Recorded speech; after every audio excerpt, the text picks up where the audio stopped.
उत्तर प्रदेश में राष्ट्रीय लोकदल ने विधानसभा पूरे दमखम के साथ लड़ा है। अब वो जो है राजस्थान विधानसभा चुनाव की रणनीति बनाने में जुट गई है, उसकी तैयारियां जोरों शोर पर चल रही है। हमारे साथ इस वक्त मौजूद हैं राजस्थान के आरएलडी के प्रदेश अध्यक्ष कृष्ण कुमार सारंग जी। सर, सबसे पहले आपका स्वागत है। धन्यवाद आपका। आज यहाँ पे आप आए ऑफिस में जी, क्या रहा? मीटिंग में एक बैठक हुई।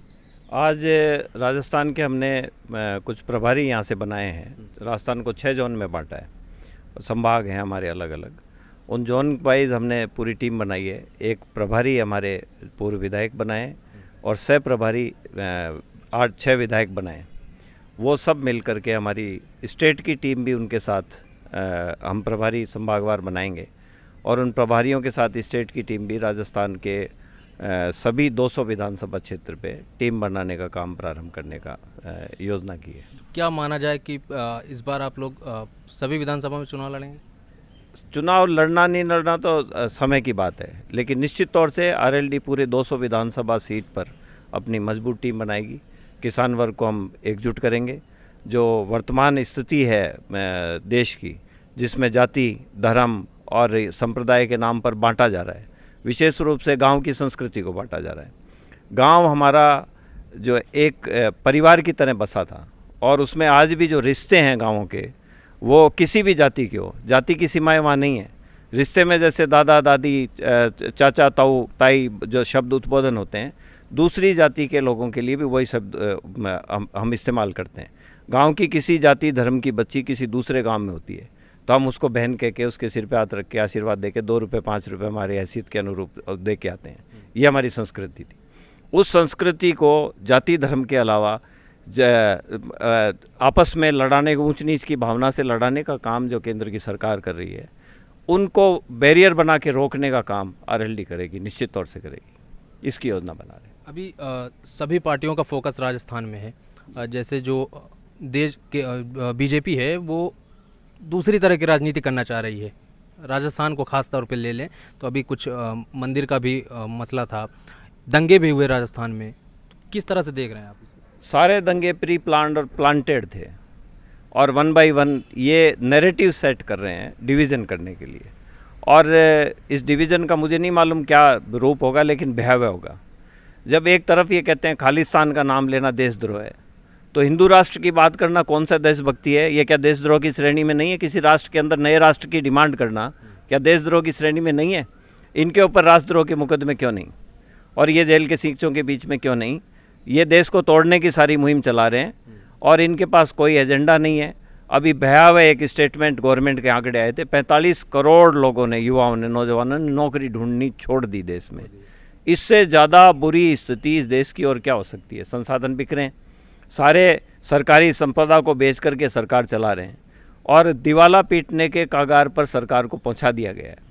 और पूरा बुद्धिजीवी वर्ग में हम 3 लोगों को हम मानते हैं। सबसे पहले वकील, उसके बाद प्रोफेसर और उनसे सबसे आगे बढ़ कर के पत्रकार।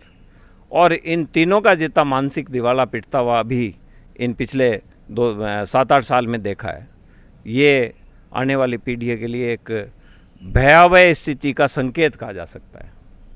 और राजस्थान जो है, राजस्थान की भौगोलिक स्थिति और राज्यों से अलग है।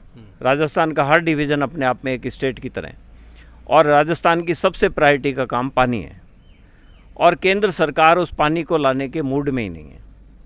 और हम इस पानी को आधार लेकर के राजस्थान के क्षेत्र के हर क्षेत्र की अलग अलग मांग को आधार लेकर के और उस मांग को आधार लेकर के हम संगठन को खड़ा करके गाँव को एकजुट करने का काम करेंगे। ये वर्ग संघर्ष है और वर्ग चेतना के आधार पर हम राजस्थान को संगठित करके काम करने की आज यहाँ योजना बनाई है और उस योजना को बहुत स्पीड से हम क्रियान्वित करने वाले हैं। सर, आपने वर्ग का जिक्र किया जी। आपकी जो पार्टी है राष्ट्रीय लोकदल, जी। एक किसान वर्ग की राजनीति करती है और कहा जाए कि क्लास की राजनीति करती है किसान।